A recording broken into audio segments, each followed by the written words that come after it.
क्या आपको पीएफ का ट्रांसफर करना है, कितने दिन लगेंगे, क्या सावधानी बरतनी है, कैसे फॉर्म भरना है, ये सभी बातें आज की वीडियो में मैं आपको बताऊंगा। मेरा परिचय जान लीजिए। मेरा नाम सागर है, मैं पीएफ कंसल्टेंट हूं। जो यहां आपको वीडियो बना के दे रहा हूं, मैं किसी का काम कर रहा हूं फीस लेके, आपको वीडियो बना के दे रहा हूं ताकि अगर आप खुद से काम कर सकें तो खुद से कर लीजिए, और अगर आपको मुझसे करवाना हो तो मुझे भी कांटेक्ट करके आप अपना फॉर्म फाइलिंग या कंसल्टेशन ले सकते हैं। मैं ये दोनों सर्विसेज प्रोवाइड करता हूं। आप ध्यान से समझिएगा ट्रांसफ़र के अंदर क्या प्रोसेस होता है। देखिए, ट्रांसफ़र करना एक बहुत ज़रूरी प्रोसेस रहता है। जब भी आप कोई नौकरी छोड़ते हैं तो आपके पास दो ऑप्शंस रहते हैं। पहला ऑप्शन रहता है कि वो ऑटोमेटिक ट्रांसफ़र हो जाए। ऑटोमेटिक ट्रांसफ़र को ऑटो क्लेम बोला जाता है। ये ऑटो क्लेम कब होता है? ये ऑटो क्लेम होता है जब आपकी नई नौकरी जब ज्वाइन हो जाती है ना, उसके फर्स्ट मंथ में ही ऑटो क्लेम हो जाता है। अगर ऑटो क्लेम नहीं हुआ किसी भी वजह से, टेक्निकल जो फॉल्ट है उसकी वजह से अगर ऑटो ट्रांसफ़र नहीं हो रहा है या फिर आपने ऑटो ट्रांसफ़र को कैंसिल कर दिया, तो आपके पास एक मैनुअल ट्रांसफ़र करने का भी ऑप्शन होता है। मैनुअल ट्रांसफ़र का प्रोसेस किस तरह किया जाता है वो मैं आज आपको दिखा रहा हूँ। पासबुक से आपको अपना बैलेंस देख लेना है। आपके पैसे पुरानी आईडी में पड़े हैं, वो आपको नई आईडी में लेके आने हैं। ठीक है, अब हम कहाँ जाएंगे? हमें ट्रांसफ़र फॉर्म भरने के लिए एक वेबसाइट पे जाया जाता है, मेंबर होम।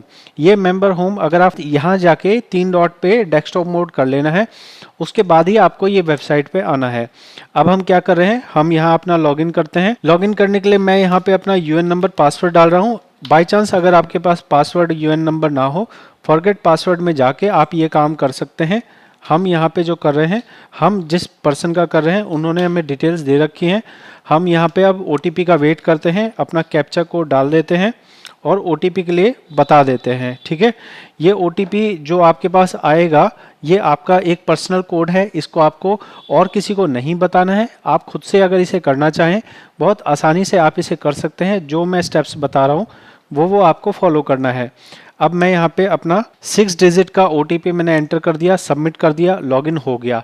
अब ट्रांसफ़र कैसे करना है? ट्रांसफ़र में सबसे पहले ये समझ लो, सर्विस हिस्ट्री में आके देखना, आपको नज़र आ रहा है भाई 2 कंपनी है।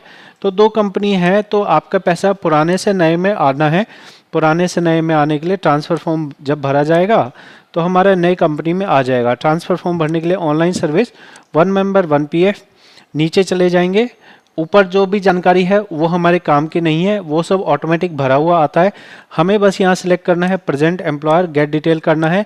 हमारी जो पुरानी कंपनी है उसको सिलेक्ट कर लेना है। पुरानी कंपनी सिलेक्ट कर देने के बाद हमारा क्या ऑप्शन आएगा, यहाँ पे हमने दोनों कंपनी सिलेक्ट कर दी है। एक बार मैं कंपनी देख लेता हूँ कि अभी वर्तमान में हमारी कौन सी कंपनी है। ठीक है, तो वर्तमान में जो हमारी कंपनी है वो भी सिलेक्ट होने के लिए आ गई है, लेकिन हमें जो ट्रांसफ़र करना है वो बस पुरानी कंपनी को करना है। हमने उस पुरानी कंपनी को सिलेक्ट कर लिया, गेट ओटीपी कर दिया, ओटीपी सेंड सक्सेसफुल हो गया। वापस से हम ओटीपी ले लेते हैं। जब तक ओटीपी मिलता है मैं आपको नेक्स्ट स्टेप बता देता हूं। देखो, आपने ट्रांसफ़र रिक्वेस्ट लगाई है, ये रिक्वेस्ट सबसे पहले आपके एम्प्लॉयर के पास जाएगी। जब एम्प्लॉयर के पास जाएगी तो लिखा आएगा पेंडिंग एट एम्प्लॉयर। उसके बाद चली जाएगी पीएफ ऑफिस में।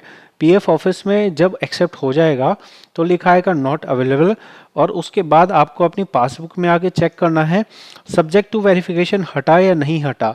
ये 3 स्टेप्स से आपको गुजरना है। पहले स्टेप में क्या होगा, एम्प्लॉयर करेगा, दूसरे स्टेप में पीएफ ऑफिस करेगा, और तीसरा स्टेप भी पीएफ ऑफिस ही करेगा, लेकिन वो उनका इंटरनल प्रोसेस होता है। वहाँ से सब्जेक्ट टू वेरिफिकेशन हट जाए उसके बाद ही आपका ट्रांसफ़र कंप्लीट माना जाएगा। क्या आपको इसमें कंपनी को कोई इन्फॉर्म करने की ज़रूरत है? देखिए, मोस्ट ऑफ द केसेस में कंपनी को इन्फॉर्म करना सही रहता है। आप उन्हें ज़रूर इन्फॉर्म कर दीजिए। कैसे इन्फॉर्म करना होगा, इसके लिए अभी जो हमने फॉर्म सबमिट कर दिया ओटीपी डाल के, वो फॉर्म आपको कुछ यहाँ पे नज़र आएगा। ठीक है, यहाँ अगर आपको नज़र आ रहा है प्रेजेंट एम्प्लॉयर के पास हमने लगा दिया है, और यहाँ से हमें इसे डाउनलोड कर लेना है।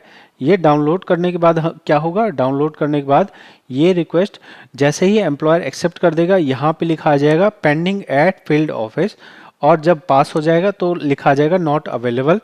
और उसके बाद आपको पासबुक में जाके चेक भी कर लेना है कि आपका ट्रांसफ़र के पैसा इधर आ गया या नहीं आ गया, सब्जेक्ट टू वेरिफिकेशन हट गया है या नहीं हट गया है।